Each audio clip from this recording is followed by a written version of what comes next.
नमस्कार। 48 वर्षीय व्यक्ति जिनकी हस्तरेखाओं में उंगलियों, पर्वतों, रेखाओं में किस किस प्रकार की गतिविधि वर्तमान में चल रही है, इसको देखकर मैं बताने वाला हूं और अंत में आपके सवालों के जवाब। सबसे पहले बात कर लेते हैं आपकी सबसे छोटी कनिष्ठा उंगली के बारे में। सबसे छोटी उंगली कनिष्ठा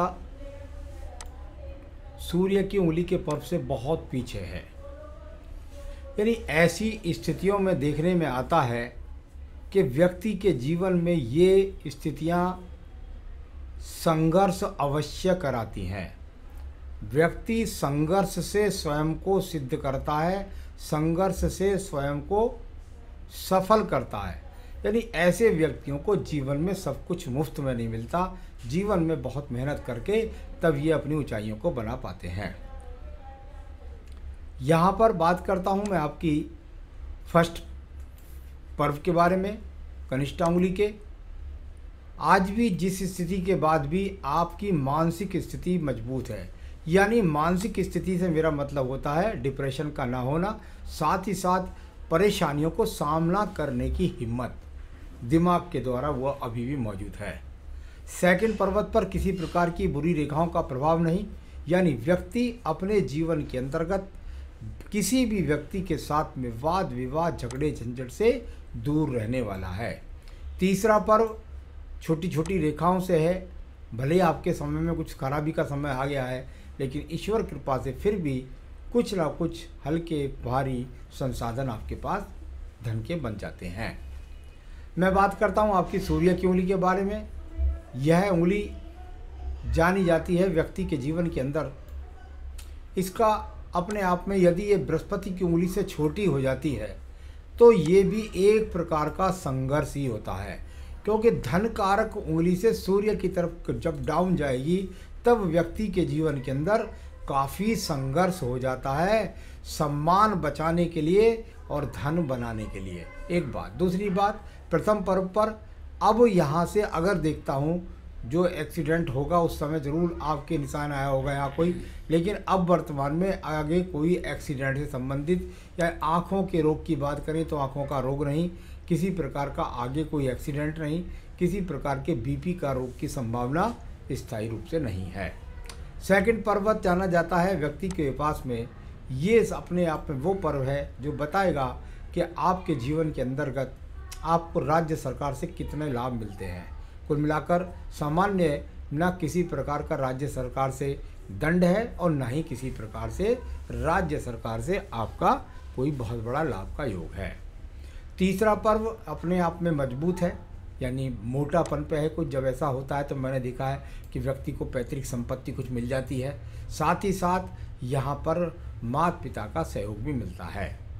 अब बात करते हैं इसके बाद आपकी शनि की उंगली के बारे में। शनि की उंगली और उसका यदि मैं स्थापना देखता हूँ तो एकदम सीधी है, यानी कि शनि की ढैया और 7.5 का आपके जीवन में कोई खराब रोल नहीं है, चाहे नाम से हो चाहे जन्म नाम से हो। शनि कुंडली का यहाँ पर ज़्यादा खराब नहीं है। अब बात करते हैं तो यहाँ पर स्थायी रोग देखा जाता है। चलिए, भले ही आपका एक्सीडेंट हो गया लेकिन स्थायी रोग की कोई रेखा यहाँ पर नहीं है।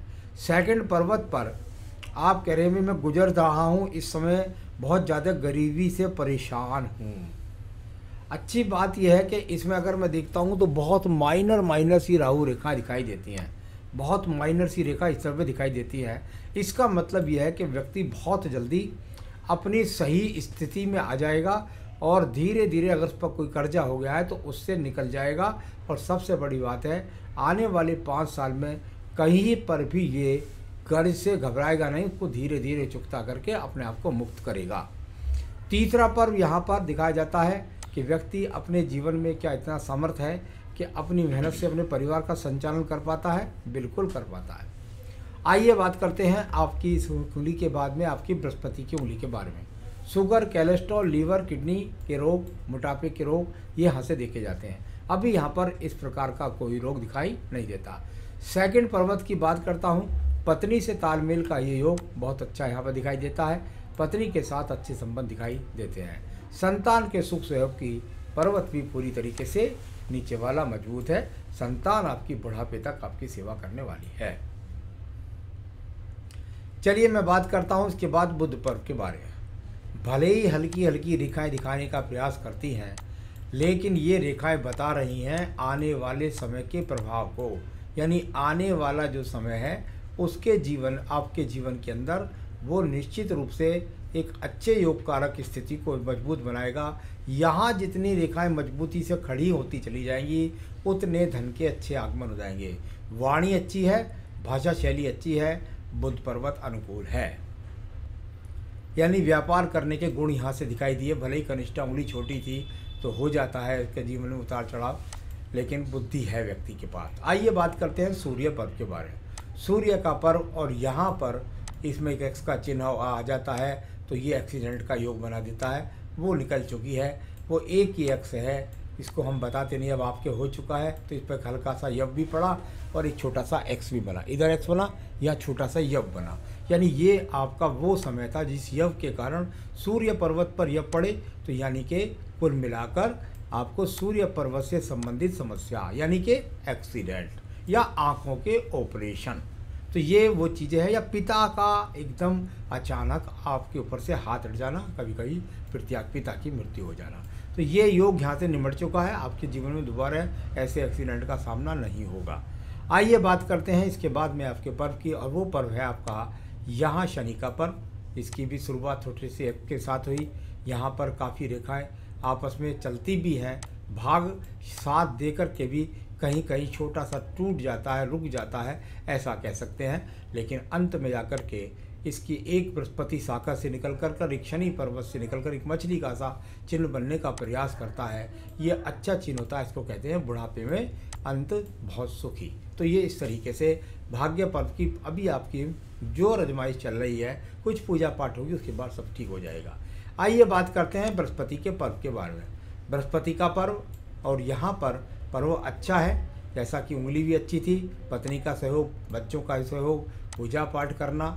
अभी यहाँ पर अभी अगले 5 साल में आपके नाम से किसी मकान या ज़मीन खरीदने के योग दिखाई नहीं देते। अब बात करते हैं हम आपकी हृदय रेखा के बारे में। भाई हृदय रेखा के बारे में बोला जाता है कि यदि इसमें कोई बल पड़ जाए तो रोग पर कर सकता है, रोग का सामना करना पड़ेगा। नंबर 2, पति पत्नी के बीच में तालमेल में कमी है। नंबर 3, मन की अशांति। अब यहाँ पर अगर मैं और पर्वतों से देखता हूँ तो पत्नी के साथ तो तालमेल में कमी दिखाई नहीं देती। ये यव के चिन्ह बने हैं, छोटे छोटे दीप बने हैं, जिनके कारण मन में अशांति है। इस समय मन परेशान है, मन में टेंशन है, साथ ही साथ दुर्घटना से तो आप निकल चुके हैं, उसको धीरे धीरे ठीक होने में समय लगेगा, काफ़ी समय लगेगा, क्योंकि यहाँ यव के चिन्ह ज़्यादा है तो पूरी तरह से भाग दौड़ करने में तो अभी थोड़ा सा समय लगेगा। आइए बात करते हैं निम्न मंगल पर्व के बारे में। निम्न मंगल पर्व कर्म रूपी पर्व होता है। इसमें अगर आप देखेंगे तो इस समय गतिमान रेखाएं बहुत कम दिखाई देती हैं। जब आप इस समय गति में नहीं है, आप ज़्यादा भाग दौड़ नहीं कर पा रहे हैं, इसलिए गतिमान रेखाएं कम है। थोड़े दिन में जब काम करने लगेंगे तो यहाँ ज़्यादा रेखाएं इस पर्वत पर हो जाएंगी। यानी कुल मिलाकर व्यक्ति कर्म करने वाला है और मेहनत से अपने आप को स्थापित करेगा, क्योंकि मंगल पर उठा हुआ भी दिखाई देता है। आइए आपकी एक और रेखा के बारे में बात करता हूँ, वो है आपकी बुद्धि रेखा। पूरे हाथ को पार करके चंद्र पर्वत पर पहुँच गई। मैंने अपने हजारों एपिसोड्स के अंदर बताया है कि भाई ये वो रेखा है, यदि इसका संबंध आपके चंद्र पर्वत तक पहुँचकर बनता है तो इसके कई प्रकार से फल जाने जाते हैं। एक फल इसका ये जाना जाता है कि व्यक्ति अपने जीवन में, या जैसे मान लिया आप कोई व्यापार करते हैं तो वो स्थायी नहीं होता। स्थायी से मतलब जैसे आप बैठ के गल्ले पे दुकान पे काम करें, इस तरह का नहीं। कुछ ना कुछ उसमें ऐसा होता है जो सप्लाई होती है, जिसमें दूर स्थानों से जुड़ना होता है और दूर तक स्थानों तक सप्लाई होकर व्यापार के माध्यम बनते हैं। दूसरा देखा जाता है, आप अपने बुद्धि के माध्यम से विदेश तक भी आप अपनी पहचान बनाते हैं और विदेश तक भी व्यक्ति के व्यापार हो जाते हैं। और तीसरा जाना जाता है कि बुद्धि के अंदर चंद्र पर्वत से संबंध है, यानी कुल मिलाकर के दिमाग के अंदर योजनाओं पर पकड़ सही तरीके से कर सकते हैं। द्वितीय मंगल पर्वत पर किसी प्रकार के अगर कोई यहाँ अब देखें तो कोई एक्सीडेंट के योग नहीं, किसी प्रकार के झगड़े झंझट कोर्ट कचहरी के योग नहीं है।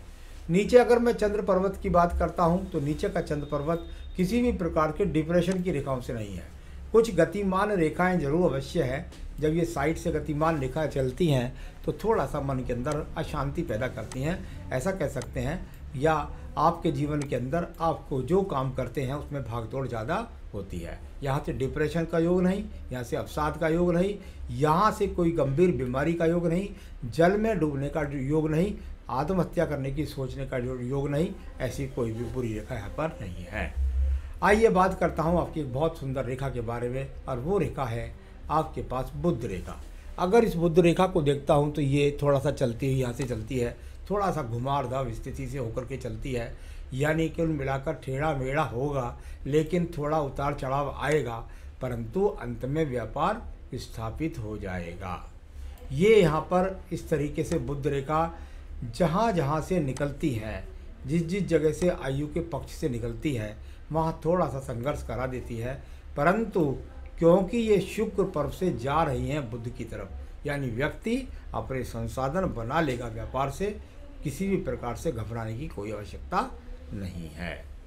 तो ये सब रेखाएं यहाँ पर, साथ ही साथ एक और भी बात है, शुक्र पर्व से जब रेखा निकलती है तो इसके दो मतलब और भी होते हैं। इन रेखाओं का मतलब होता है पत्नी की नौकरी से लाभ या पत्नी के काम से लाभ। अगर आप चाहें तो पत्नी का भी इस्तेमाल होगा। साथ ही साथ क्योंकि शुक्र पर्वत है तो आने वाले समय में संतान के द्वारा सहयोग से भी लाभ। तो ये समय लगेगा, और पत्नी का तो आप चाहें उपयोग करके तो अभी कर सकते हैं। चलिए अब बात करते हैं आपकी भाग्य रेखा के बारे में। ये कि भाग्य रेखा चलती है और चलते चलते ये सीधी चली जाती है। जब ये रेखा जा रही है यहाँ पर आपके 48वें वर्ष में इसने क्या किया इसको मैं बताऊंगा। अभी ये भाग्य रेखा थी और इसने आपके जीवन में 47 से 48वें वर्ष में क्या कर दिया इसका मैं आपको बताने वाला हूँ। तो ये यहाँ भाग्य रेखा, फिर भी आप चिंता न करें, वो भाग्य रेखा है जो आपको कभी भी किसी भी संकट में नहीं फंसाएगी, बाहर निकाल आएगी या रास्ता बताने वाले आपको मिल जाएंगे।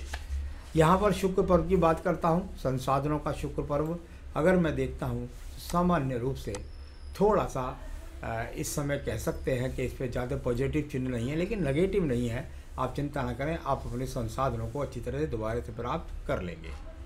तो ये आपका शुक्र पर्व है। अब चलते हैं आपकी आयु रेखा पर। आयु रेखा जब मैं चलता हूँ तो आयु रेखा काफ़ी कुछ यहाँ पर जाकर के लगभग मणिबंध से नीचे तक जाकर संबंध बना लेती है। थोड़ा सा हल्की पड़ी है, डार्क हो जाएगी और उसके बाद संबंध बनाएगी नीचे वाली रेखा जाकर के। नीचे मछली का सा स्वरूप, यानी कुल मिलाकर आपके जीवन के अंदर निश्चित रूप से जीवन का अंत सुखमयी। तो ये सब यहाँ पर लगभग 78 वर्ष के करीब की आयु आपकी है। तो यहाँ तो मैंने सारी रेखाओं को, सारे पर्वतों को, इन सब चीज़ों को पढ़ा। थोड़ा सा अंगूठे के प्रथम पर्व पर इस समय संसाधनों की कमी को महसूस कर रहे हैं, -2 रेखा लगी हुई है। सेकंड पर्वत पर माइनस रेखा है, फिर भी व्यक्ति में किसी से तर्क करने की शक्ति है। सवाल है आपका सबसे पहले, कौन सा रत्न पहनूं? मेरे हिसाब से आपको पन्ना रत्न धारण करना चाहिए। यहाँ ये पन्ना रत्न आप धारण करेंगे, धन के आगमन बनेंगे, धन की वृद्धि होगी, भाषा शैली व्यवसाय में सही निर्णयात्मक क्षमता के साथ फैसला लेकर के ज़िंदगी में तरक्की होगी। तो आपको पहनना चाहिए, आपका रत्न बनता है पन्ना। आप चाहें तो मुझसे मंगा सकते हैं, मैं आपके स्थान तक पहुंचा सकता हूं। पूजा पाठ आपको क्या करनी है ये मैं आपको अभी बताने वाला हूं।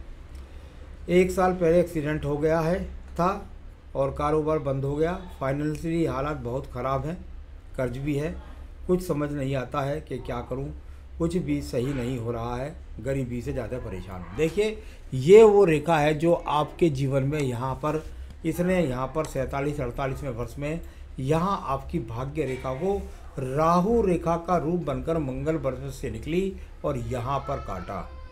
ऐसी ही कुछ समस्या आपके जीवन में 38-39वें वर्ष में भी आई होगी, लेकिन यहाँ अगर इसको देखता हूँ तो ये अपने आप में यहाँ वो स्थिति है जो अभी ऐसा कह सकते हैं कि आपको थोड़ा और परेशान रखेगी 1-1.5 साल, फिर धीरे धीरे आप प्रगति करते उठ जाएंगे, क्योंकि सहायक रेखा भी इसमें साथ में लगी हुई है। तो ये आपको धीरे धीरे सहायक रेखाओं का फ़ायदा, पत्नी से लाभ, कुछ सहयोगियों से लाभ, कुछ परिवार से लाभ, फिर आप धीरे धीरे उठना शुरू हो जाएंगे। तो तो इसकी वजह से ऐसा हो गया आपके जीवन के अंतर्गत, थोड़ा सा दीप भी बने, थोड़ा सूर्य पर्वत पर एक्स का चिन्ह बना, तो वो गणित वहाँ लगता है, तो उसके कारण आपका एक्सीडेंट हो गया। फाइनेंस स्थिति से आप निकल जाएंगे, ये मैंने आपको बताया था। धीरे धीरे कुछ समय लगेगा, लेकिन उससे धीरे धीरे आप अपनी गरीबी पर भी और स्वयं पर भी स्थितियों से निकल पाएंगे। क्या करें आप पूजा पाठ में, जो आपको बता देता हूँ। जो भी आपकी स्थिति धीरे धीरे ठीक होगी, स्वास्थ्य ठीक होगा, तो उसके लिए स्वास्थ्य के लिए तो मजबूती से ठीक होने के लिए मैं आपसे कहूँगा कि आप रोज़ाना जो भगवान शिव के मंदिर अगर जा सकें तो बहुत अच्छी बात है। साथ ही साथ अगर नहीं जा सके तो अपने स्वास्थ्य के लिए महामृत्युंजय मंत्र या मृत्युंजय मंत्र केवल ऐसा नहीं होता कि केवल मरने से बचाने के लिए तो है, वो स्वास्थ्य की अच्छी स्थिति को मजबूत बनाने के लिए होता है। तो आप उसकी माला का एक जाप कर सकते हैं। श्री सूक्तम के साथ लिंगाष्टकम, ये पूजा आपको नित्य करनी है। श्री सूक्तम के साथ में लिंगाष्टकम, ये रोजाना अपनी पूजा में शामिल कर लीजिए। पन्ना पहन लीजिएगा और एक माला का जाप, 2 माला का जाप, मानसिक जाप आप जितना मृत्युंजय मंत्र का करेंगे, मृत्युंजय का मतलब यहाँ जहाँ से शुरू होता है ओम त्र्यंबके हमेश वर्धनम, यहाँ से शुरू होता है, तो मृत्युंजय मंत्र महामृत्युंजय में ओम होम जू से लगता है। तो कुल मिलाकर के मृत्युंजय मंत्र का जाप ज़्यादा से ज़्यादा करें, आपका स्वास्थ्य भी सुधार होगा, आप जीवन में तरक्की भी करेंगे। निश्चित रहिएगा, डरने की कोई आवश्यकता नहीं है। नमस्कार।